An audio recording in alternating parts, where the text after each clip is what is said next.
దొరికింది. హల్లెలూయా. కాబట్టి లేఖనముల ప్రకారము,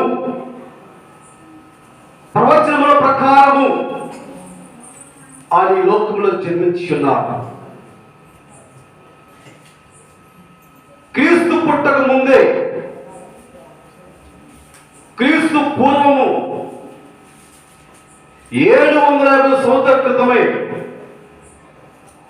యేసయ్య గురించి మీకా ప్రవచించాడు. ఈ లోకానికి మెస్సయ్య వస్తాడు,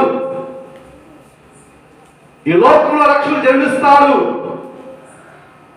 ఆయనే పాపను రక్షించమని చెప్పేసి అనేక మంది ప్రవక్తలు ఆయన గురించి ప్రవచించారు. ఆ ప్రవచనములు ఆయన జన్మించడం ద్వారా నెరవేర్పు జరిగినది. స్తోత్రం. కాబట్టి లోకములో ఈనాడు అనేక ప్రాంతాల, అనేక దేశాల్లో ఎంతో సంతోషముగా,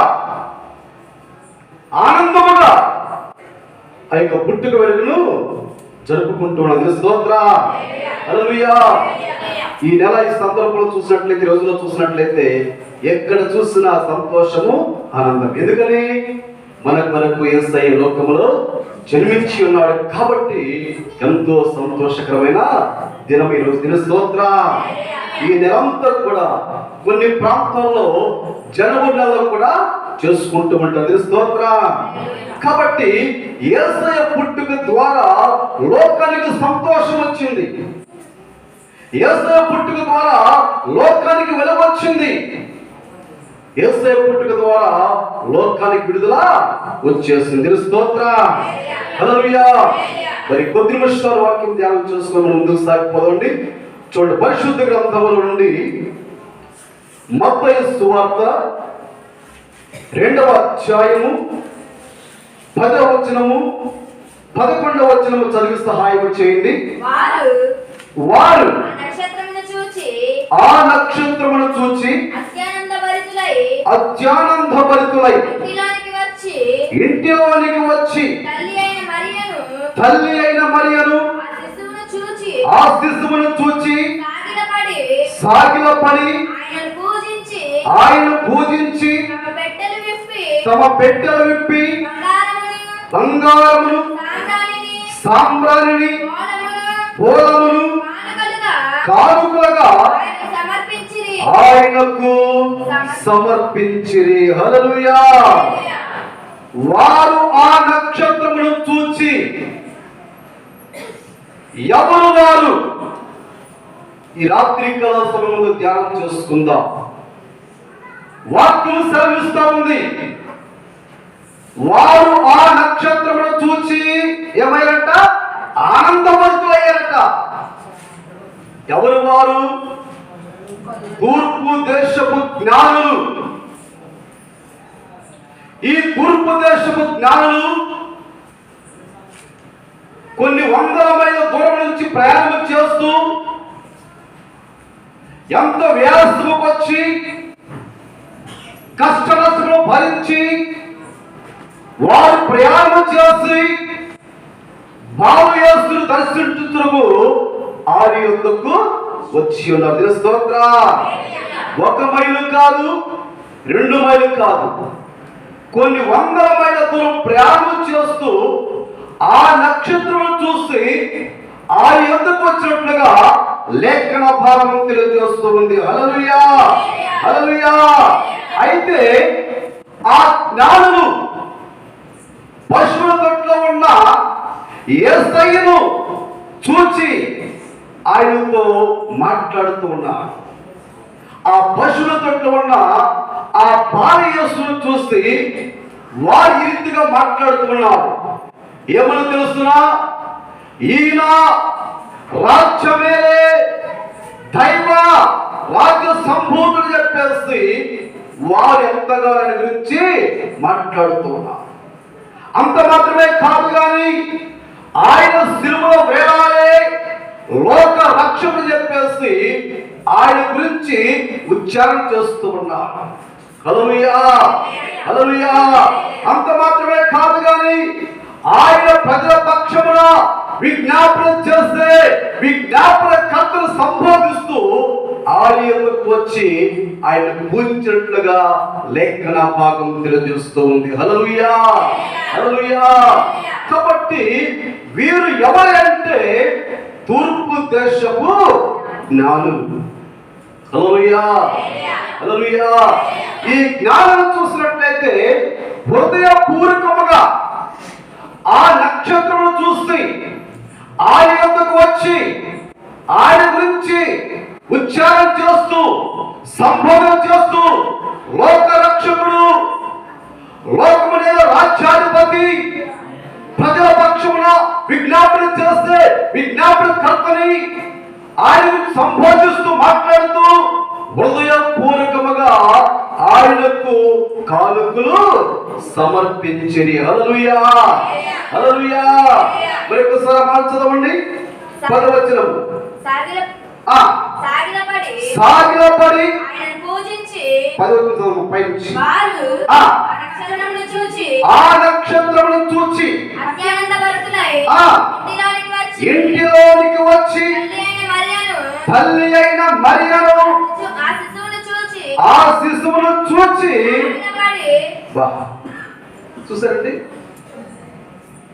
తల్లి అయిన మరియను ఆ శిశువును చూచి అని ఉందా, కానీ మరియమ్మను చూచి అని ఉందా?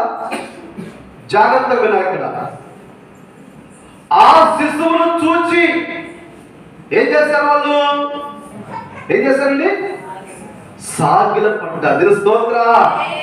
ఆయన పూజించారు, ఆయన సేవిస్తున్నారు, ఆయన ఆరాధన చేస్తున్నారు, కానీ మరియమ్మను పూజిస్తున్నారు అక్కడ లేదు. అందుకే చాలా జాగ్రత్తగా వాక్యాన్ని మనము వినాలి, చదవాలి. స్తోత్ర, హల్లెలూయా. కాబట్టి వారు ఆయన ఎదురు సాగిలపడి ఏం చేస్తారంటే హృదయపూర్వకముగా సంతోషముగా ఆయనకు కానుకలు సమర్పించినట్లుగా లేఖన భాగం తెలియజేస్తూ ఉంది. హల్లెలూయా, హల్లెలూయా. ఈ రాత్రి కాల సమయమందు ఈ జ్ఞానం గురించి కొన్ని విషయాలు మనం తెలుసుకుందాం. ఈ జ్ఞానులు ఎవరు అంటే వీరు తూర్పు దేశపు జ్ఞానులు అని చెప్పేసి లేఖన భాగం తెలియజేస్తూ ఉంది. హల్లెలూయా, హల్లెలూయా. కాబట్టి వీరు ఎక్కడి నుంచి వచ్చారు? తూర్పు దేశం నుంచి వారు వచ్చారు. వీరి యొక్క స్వభావం ఏంటంటే స్వప్నము కలిగే స్వభావము, దర్శనం కలిగే స్వభావము. కాబట్టి వీరు స్వప్నములకు అనగా దర్శనకు మంచిగా అర్థము చెప్పేవారు. అంటే వీరు అంత ఖగోళ శాస్త్రికులు. స్తోత్ర. గొప్ప ఖగోళ శాస్త్రికులు. దర్శనములకు స్వప్నములకు మంచిగా అర్థములు చెప్పని చెప్పేసి చరిత్ర చెబుతుంది. స్తోత్ర, హల్లెలూయా. అంత మాత్రమే కాదు, కానీ వీరు ఎవరంటే జ్ఞానులు రాజవంశములకు చెందినవారు. ఎవరు చెందిన చెప్పండి? రాజవంశములకు చెందిన వారి జ్ఞానులు, గొప్ప శాస్త్రవేత్తలు, ఖగోళ శాస్త్రవేత్తలు. శాస్త్రం అంతా తెలుసు, సైన్స్ వస్తువులు తెలుసు, అంత గొప్పవారని చెప్పేసి చరిత్ర చెబుతుంది. స్తోత్ర. అంతటి గొప్పవారు, అంతటి శాస్త్రికులు, అంతటి జ్ఞానం కలిగిన వారు ఆ నక్షత్రం చూసి అత్యంత భరితులై సంతోషముగా 100 మైళ్ళ దూరం ప్రయాణం చేసి ఆయన సన్నిధికి వచ్చి కానుకలు సమర్పించారు. కానీ యూదులకు ఈ విషయం వారికి తెలియలేదు. యూదులకు తెలియదు, కానీ అన్య దేశం నుంచి వచ్చిన జ్ఞానులు మాత్రము యేసయ్య గురించి తెలుసుకున్నారు. అంటే వారు ఎంత జ్ఞానవంతులో ఒక్కసారి ఆలోచన చేద్దాం. స్తోత్ర, హల్లెలూయా. అంత మాత్రమే కాదు, కానీ వీరు ఎవరంటే ప్రాచీన బబులోను ప్రాంతానికి చెందిన వారట. ఏ ప్రాంతానికండి? బబులోను ప్రాంతానికి చెందిన వారు వీరు. కాబట్టి వీరు భారతీయ దేశంలోకి చెందినవారు కాబట్టి ఈ యొక్క పాప నిబంధన యొక్క ప్రవచనం గురించి వాళ్ళకి బాగా పరిచయం ఉందట. పాప నిబంధన గ్రంథంలో కూడా మెస్సయ్య గురించి తెలియబడి ఉంది కాబట్టి అన్ని ప్రవచనములు వారు తెలిసి ఉండవచ్చు చెప్పే చరిత్ర చెబుతూ ఉంది. స్తోత్ర హల్లెలూయా. కాబట్టి ఈ జ్ఞానవంతులు, ఈ జ్ఞానులు, ఈ శాస్త్రజ్ఞులు యేసును చూస్తానికి సంతోషం వచ్చినట్లుగా మనము చూస్తూ ఉన్నాం. ఈ రాత్రి కాల సమయం ముందు మరి మనము కూడా ఇక్కడ దేనికి వచ్చారో చెప్పండి? మన కొరకు పుట్టిన యేసయ్య కొరకు, మనకు మనశ్శాంతినిచ్చిన, రక్షణిచ్చిన, విడుదలనిచ్చిన యేసయ్యను సేవిస్తానికి, ఆయన పూజిస్తానికి, ఆయన సాగిపోతానికి ఈ రాత్రి కాల సమయం ముందు మనం వచ్చి ఉన్నాం. స్తోత్ర. వాడు మనకంటే గొప్పవారు, మనకంటే కనులు, మనకంటే గొప్ప కవులు, శాస్త్రికులు అయినప్పటికీ వారు ఆ యొక్క నక్షత్రమును చూసి సంతోషముగా ప్రయాణం చేస్తూ యేసయ్య ఎదురుకు వచ్చి ఆయన ఎదుట వారు సాగిలపడ్డారు. స్తోత్ర హల్లెలూయా. అంత మాత్రమే కాదు కానీ కొన్ని ప్రవచనాలు జరుగుతూ ఉన్నాయి. యేసయ్యా నువ్వు పుట్టుకతో ఉంటే చాలు, నువ్వు పుట్టినప్పుడు అనేక మంది రాజులు నీ వద్దకు వచ్చి సాగిలపడతారని చెప్పేసి ప్రవచనాలు జరుగుతూ ఉన్నది. స్తోత్ర. ముందుగానే ప్రవచించారు ప్రవక్తలు. అయ్యా నువ్వు పుట్టుకతోనే ఇదిగో అనేక మంది రాజులు, అనేక మంది నాయకులు నీ సన్నిధికి వచ్చి సాష్టాంగ నమస్కారం చేస్తారు అని చెప్పేసి ముందుగానే ప్రవచనాలు నెరవేర్పుతాయి. ఆ ప్రవచనం ప్రకారంగానే ఈ జ్ఞానులు, రాజవంశం చెందిన వారు యేసయ్య ఎదురుకు వచ్చి ఏం చేసి చెప్పండి సాగిపోయినట్లుగా మనము చూస్తూ ఉన్నాం. హల్లెలూయా. ఒక వాక్యం చదవండి. యెషయా గ్రంథము 60వ అధ్యాయము, యెషయా గ్రంథము 60వ అధ్యాయము 3వ వచనం చదవండి. యెషయా గ్రంథము 63వ వచనం. అమ్మా జనములు నీ యొక్క వెలుగుకు వచ్చెదరు, రాజులు నీ ఉదయ కాంతికి. హల్లెలూయా. చూడండి, జనములు నీ వెలుగునకు వచ్చెదరు. రెండవది రాజులు. చూసారండి, రాజులు వీరెవరండి? రాజవంశంలోకి చెందిన వారు కాబట్టి రాజులు నీ ఎదురుకు వచ్చిన చెప్పేసి ప్రవచనం ముందుగానే జరుగుతుంది.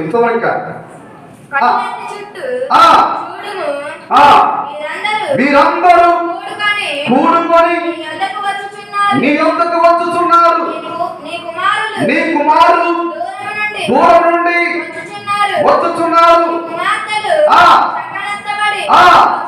వచ్చుచున్నారు.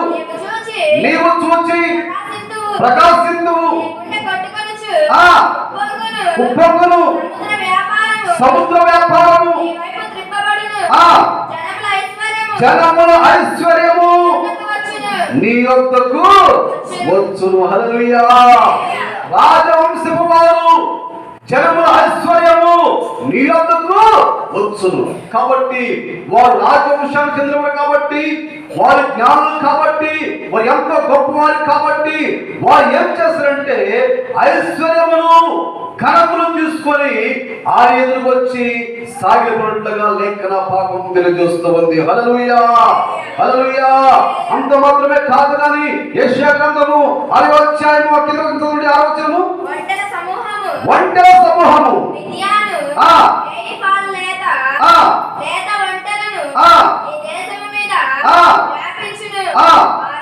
వారందరూ షేబా నుండి వచ్చెదరు, బంగారమును ధూపద్రవ్యమును తీసుకొని వచ్చెదరు. హల్లెలూయా. ఏం తీసుకొచ్చారంట? బంగారమును ధూపద్రవ్యమును తీసుకొని వచ్చేది. కాబట్టి యేసయ్య పుట్టుగా తెలియగానే రాజవంశపు వారు ఈ జ్ఞానం ఏం చేస్తారంటే బంగారమును, సాంబ్రాణి, బోలము, విలువైన కళను తీసుకొచ్చి ఆయన ఎదుట సాగిలపడ్డారు. స్తోత్ర హల్లెలూయా. కాబట్టి లేఖనముల ప్రకారముగా ఆ జ్ఞానులు రాజవంశపు వారందరూ కూడా ఉన్నత వారు మరి ఎంతో ఘనమైన వారు వచ్చి యేసయ్యను సాగినట్లుగా మనం చూస్తూ ఉన్నాం. దేవుని స్తోత్రం. హల్లెలూయా.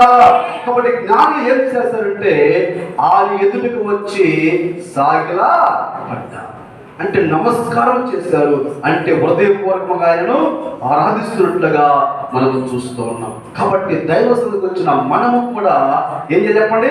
మన కోసం పుట్టిన యేసయ్యను మనం ఏం చేయాలి? హృదయపూర్వకంగా ఆరాధించాలి. స్తోత్రం. ఎప్పుడు ఆరాధించాలి? ఎప్పుడైనా ఆరాధించాలి? ఉదయమున, మధ్యాహ్నమున, సాయంత్రమున, ప్రతిరోజు కూడా ఏం చేయాలి? ఆరాధన ఆరాధన, స్తుతి ఆరాధన ఆరాధన,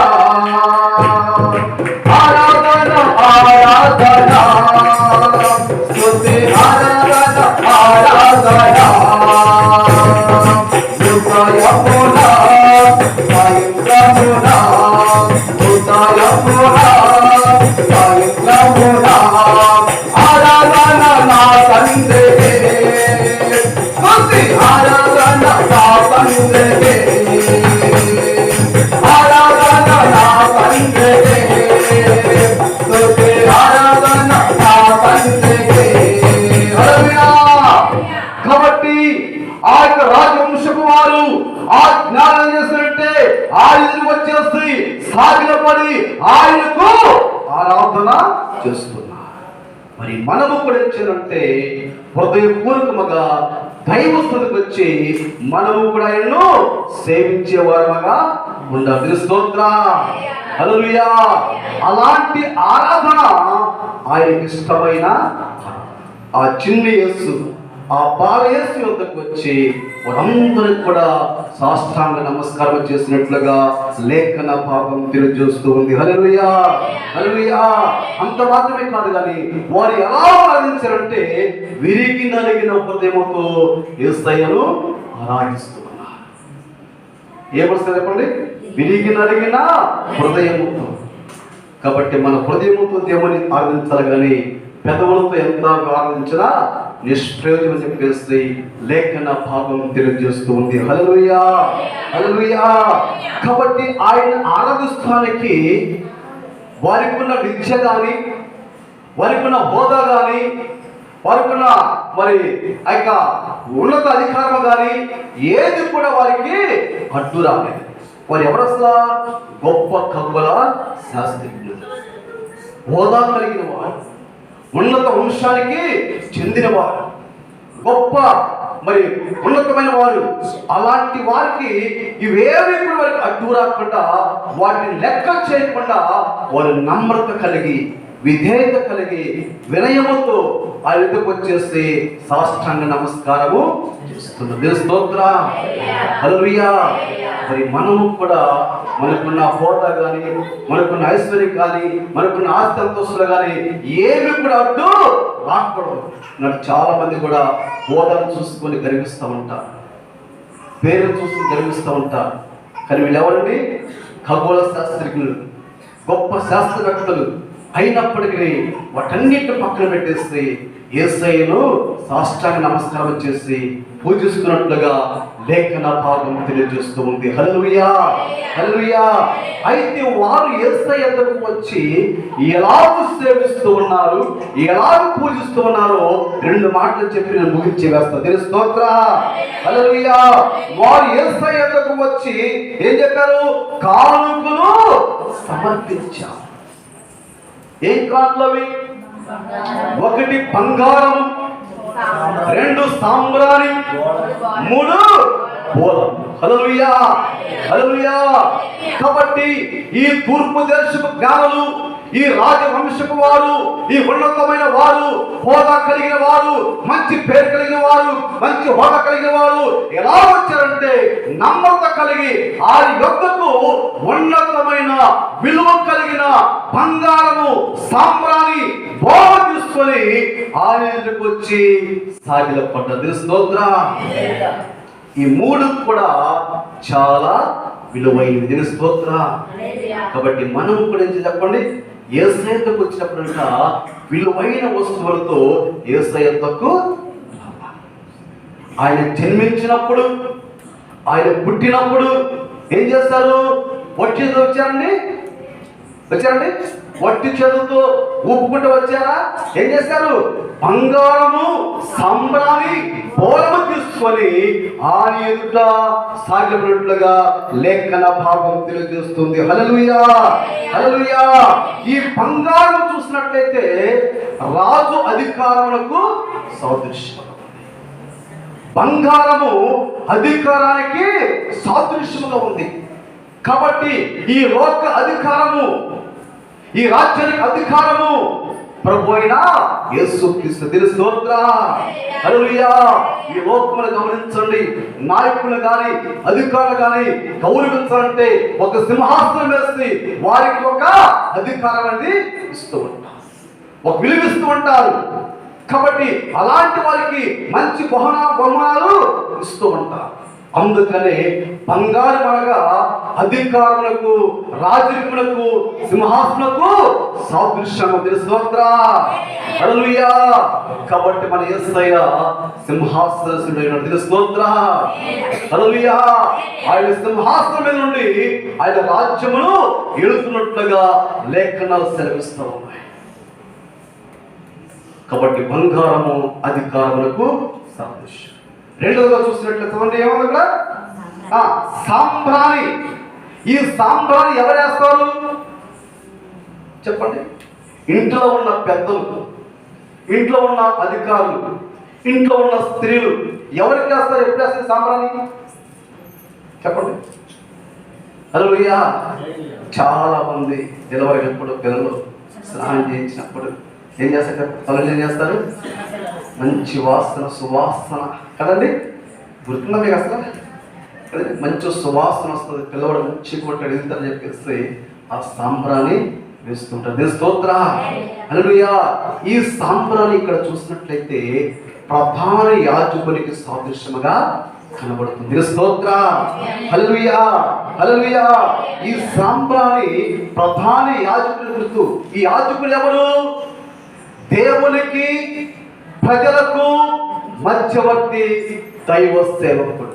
అలాగనే తండ్రి అయిన దేవునికి ఈ ప్రజలకు మధ్యవర్తి ప్రభు అయిన యేసుక్రీస్తు. స్తోత్రం, హల్లెలూయా. మన కొరకు ఆయన తండ్రికి విజ్ఞాపన చేస్తూ ఉన్నాడు. ఆయన స్థితికి రాడుతూ ఉన్నప్పుడు రోమ సైనికులు ఆ యొక్క బల్లెముతో పొడిసినప్పుడు ఆయన కన్నీరు కారుస్తున్నాడు. అయ్యా, వీరేమి చేస్తున్నారో వీరు ఎరుగురయ్యా, వీరిని క్షమించమని ఈ యొక్క ప్రజలకు దేవునికి మధ్య ఆయన తండ్రికి విజ్ఞాపన చేస్తూ ఉన్నాడు. అలాగనే ప్రజల కోసము దేవునికి మొరపెట్టే ప్రధాన యాజకుడు ఎవరు? దైవ సేవకుడు. స్తోత్రం, హల్లెలూయా. కాబట్టి ప్రభువు యేసుక్రీస్తు వారు నీ కొరకు, నా కొరకు, మనందరి కొరకు ఆయన ఈ లోకానికి వచ్చి తండ్రికి విజ్ఞాపన చేస్తున్నాడు. ఆయన విజ్ఞాపన కర్త. స్తోత్రం, హల్లెలూయా. మూడవగా చూసినట్లయితే చెప్పండి బోలం. ఈ బోలం అనేది శ్రమలకు సాదృశ్యంగా ఉంది. యేసుక్రీస్తు లోకానికి వచ్చి ఎన్నో మేలు చేసి, అద్భుతాలు చేసి, ఆశ్చర్యకరం చేసి, అనేక మంది రోగులను బాగు చేసి, అయితే ఏ తప్పు చేయలేదు, ఏ నేరం చేయలేదు, ఆయన శిక్షించి ఆయన శిలువకు వేలాడదీస్తున్నారు. ఆ శిలువలో ఆయన శ్రమలు పొందుతూ ఉన్నారు. ఎవరి కోసమంటే ఆయన నీ కోసం, నా కోసం ఈ లోకానికి వచ్చి ఈ లోకంలో జన్మించి మన యొక్క పాప శాపములు ఆయన మీద వేసుకొని ఆయన కల్వరి శిలువలో రక్తము చిందించారు. ఆయన కాచిన రక్తములు నీకు నాకు విమోచన, విడుదల కలిగింది. స్తోత్రం. ఆయన మన కోసం ఈ లోకానికి రాకపోతే, ఈ లోకంలో జన్మించి ఉండకపోతే నీవు నేను ఏమయ్యేవాళ్ళము? నీ నాకు ఏమయ్యేదు? కాబట్టి యేసయ్య ఈ లోకానికి రావడం వల్ల, ఈ లోకంలో జన్మించడం వల్ల మనకి ఎంతో సంతోషం, ఆనందము, మరి ముఖ్యముగా రక్షణ భాగ్యాన్ని మనకు ప్రసాదించినట్లుగా లేఖన భాగం తెలియజేస్తూ ఉంది. హల్లెలూయా. ఒక మాట చదవండి. మార్కు సువార్త 10వ అధ్యాయము, మార్కు సువార్త 10వ అధ్యాయము 45వ వచనం. మనుష్య కుమారుడు పరిచారం చేయించుకొనుటకు రాలేదు కానీ పరిచారం చేయుటకు అనేకులకు ప్రతిగా విమోచన క్రయధనముగా దానమిచ్చుటకును వచ్చెను. హల్లెలూయా. చూసండి, ఆయన మన కోసం ఈ లోకానికి వచ్చి మన కోసం ఆయన క్రయధనముగా ప్రాణ విమోచన చేసినట్లుగా లేఖనాలు సెలవిస్తోంది. దీని స్తోత్ర. హల్లెలూయా, హల్లెలూయా. కాబట్టి యేసయ్య ఈ లోకములో జన్మించడం ద్వారా నీకు నాకు ఏం కలిగిందండి? రక్షణ, విమోచన, విడుదల కలిగింది. ఆయన జన్మించకపోతే మనం ఈ రీతిగా ఉండేవారము కానీ ఆయన మన కోసం లోకానికి వచ్చి మన కోసం ప్రాణం పెట్టకపోతే మనకు రక్షణ దొరికేది కానీ కాదు. కాబట్టి ఆయన లోకములో జన్మించడం ద్వారా లోకానికి సంతోషము, గొప్ప వెలుగు ప్రసాదించబడింది. స్తోత్ర. హల్లెలూయా. అంతటి యేసయ్యను చూస్తానికి ఎవరు వచ్చారు? ఎవరు వచ్చారండి?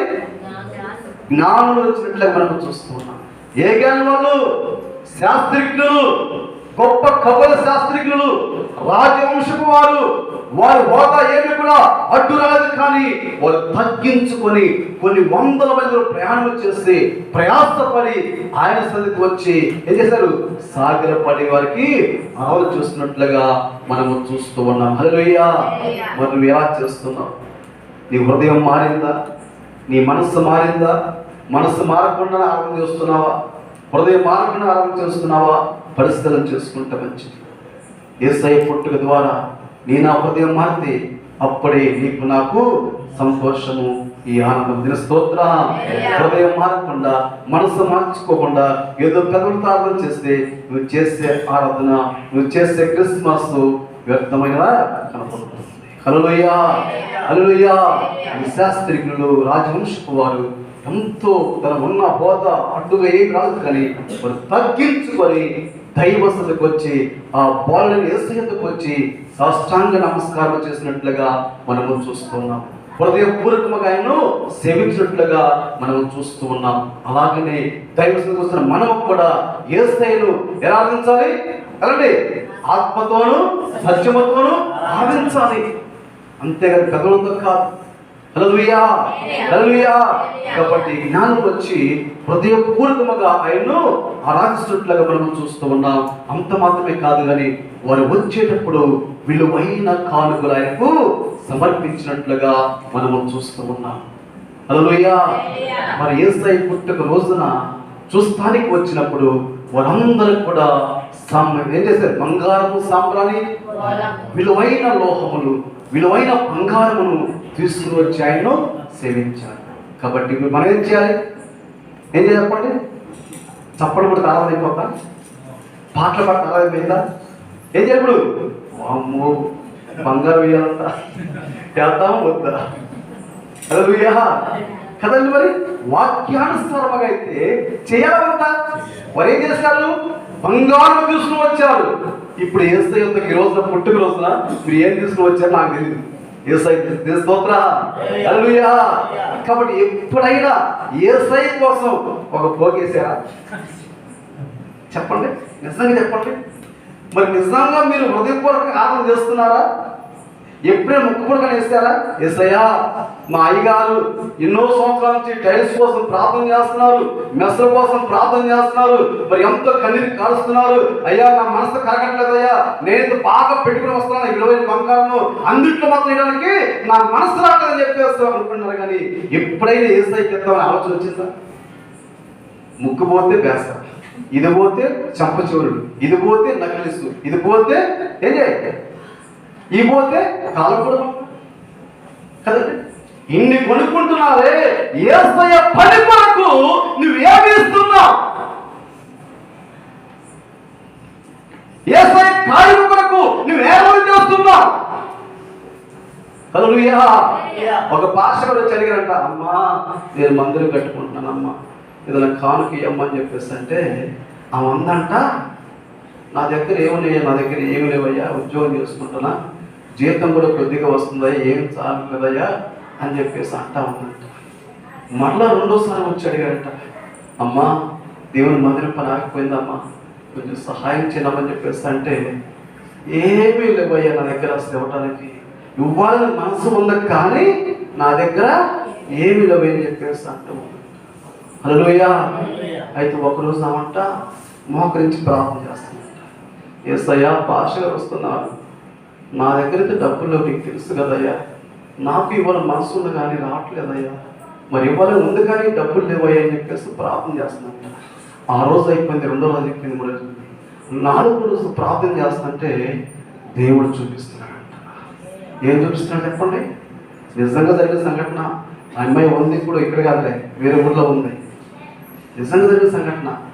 ఆ అమ్మాయితో దేవుడు మాట్లాడుతున్నాడు, నీ దగ్గర డబ్బులు కదా, మరి నువ్వు బంగారం పెట్టుకోవట్లేదు కదా, విలువల బంగారం ఏం చేసుకుంటావు, నా పనికి ఇవ్వచ్చు కదా అని దేవుడు ఆ బిడ్డతో మాట్లాడితే వెంటనే తెల్లపాటి పెద్దగా ఉనికిపోయి అనుకున్న బంగారం అంతా తీసుకెళ్ళి అయ్యగారికి ఇచ్చేసింది. హల్లెలూయా, హల్లెలూయా. ఆ పేరు ఇచ్చిన బంగారంతో సగం మందిరం అయిపోయింది. దేవుని స్తోత్రం. హల్లెలూయా. ఆమె ఇచ్చిన బంగారంతో సగం పని. ఎంత యోగ్యత అంటే అసలు ఆమె పేరు జీవగ్రంథంలో లిఖించబడింది. మరి మనం ఎంత బంగారం పెట్టుకొని ఈ రాత్రి కాల సమయంలో యేసయ్య ఇప్పుడు జ్ఞానం చేసుకుని మనం వచ్చేలాగా కావాలి. ఇప్పుడు కానుకలు పడతాం. నీ ప్రేరణ ఎలా ఉంటుంది, నీ మనసు ఎలా ఉంటుందో దేవుడు చూస్తాడు. హల్లెలూయా. టైల్స్ పని ఆగిపోయింది, మందిరం పని ఆగిపోయింది. నువ్వు బంగారం పెట్టుకుంటావా, ఇంకా పాచుకుంటావా? యేసు రక్తమే. అవునా కదా? చాలా మంది కొన్ని గొలుసులు ఉన్నాయి, వీళ్ళలో ములుగుతా ఉన్నాయి, ప్యాట్లేసి చుట్టలేసి పర్సులో పెట్టి లోపల మళ్ళీ ఇయ్యారు కాదు, లోపల అది కాదు ఇప్పుడు ఇక చిన్న యేసు రక్తమే. యేసయ్యకి అన్నీ తెలుసు కదా. కనీసం 7 సంవత్సరాలు చేసి ప్రార్థన చేస్తున్నా. ఈ జ్ఞానులు యేసయ్యకు వచ్చినప్పుడు ఏం చేస్తారు? బంగారము సాంబ్రాణి బోరము తీసుకుని వచ్చి ఆ నిధులు సాష్టాంగ నమస్కారము అని మాట్లాడతారు. అసలు మాట్లాడతారా? పుట్టిన పిల్లవాడు కదండి, పసికందు, ఆయన చూస్తానికి వస్తానికే అంత విలువైన బంగారంతో వస్తే పెద్దయి లోకంలో కార్యం చేసి నిన్ను రక్షించి మన యొక్క పాప శాపం కలిగాయి ఆయన శివుడు వెలాడి ఎంతో త్యాగం చేస్తే ఆయనకు నీవేం చేస్తున్నావు ఒకసారి పరిశీలన చేస్తూ. ఏదో ఆదరించినటువంటి పెద్దలతో ఆదరించేది కాదు, క్రియల ద్వారా కార్యముల ద్వారా హృదయపూర్వకముగా దేవుని ఆదరణ చేస్తున్నప్పుడు ఆయనకి సంతోషము, ఆనందం. దేవుని స్తోత్రం. హల్లెలూయా. కాబట్టి యేసయ్యను పూజిస్తానికి ఆ జ్ఞానులు ఉన్న హోదాలు లెక్క చేయలేదు, వారికి ఉన్న పేర్లు లెక్క చేయలేదు, వారికి ఉన్న విధులు లెక్క చేయకుండా వారు యేసయ్యను చూస్తానికి తగ్గించుకుని నమ్రత కలిగి యేసయ్యకు వచ్చి సాష్టాంగపడి నమస్కారం చేసినట్లుగా లేఖన భాగం తెలియజేస్తూ ఉంది. హల్లెలూయా, హల్లెలూయా. వారి హృదయాన్ని మార్చుకొని ఆ నక్షత్రమును చూసి ఆనందపరితులై వారు వెంటనే ప్రయాణం కట్టి యేసయ్యకు వచ్చారు. హృదయపూర్వకంగా ఆరాధించారు, ఆయన సేవించారు. ఈ రాత్రి కాల ముందు మన కోసం లోపలికి వచ్చిన ఆ యేసయ్యను మనం హృదయపూర్వకంగా ఆరాధన చేస్తున్నది పరిస్థితులను చూసుకుంటామని పెద్దలతో చేసే ఆరాధన నిష్ప్రయోజనం. హల్లెలూయా. హృదయపూర్వకంగా ఆయన సేవిస్తూ ఈ జ్ఞానములను ఆరాధన చేసినట్లయితే నిన్ను దీవించుకోవడాన్ని ఆశీర్వదించుకోవడాన్ని ఈ కొద్ది మాటలు దీవించుగాక. ఆమెను ప్రార్థన చేసుకుందాం. మోకరించండి. ప్రియ సహోదరి